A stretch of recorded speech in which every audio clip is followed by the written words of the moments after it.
అక్షయ తృతీయ రోజు నేనైతే ఇట్లా పూజ చేసిన అనమాట. కూసోని పూజ చేతునా మా తల్లి పార్వతి కుసుమ పూల దండలేతునా, మా తల్లి పార్వతి కుసుమ పూల దండలేతునా. వల్లు గుళ్ళున వచ్చి ఇల్లు నిండుకుంటే ఉల్లాసమైన పూజ ఎల్లా కాలము చేతు మంగళమిదిగో జన, మా తల్లి పార్వతి మంగళమిదిగో జన.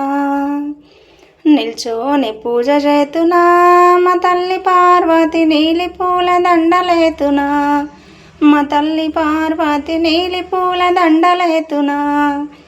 వాళ్ళు గుళ్ళున వచ్చి ఇల్లు నిండుకుంటే ఉల్లాసమైన పూజ ఎల్లా కాలము చేతు మంగళమిదిగో జన, మా తల్లి పార్వతి మంగళమిదిగో జన.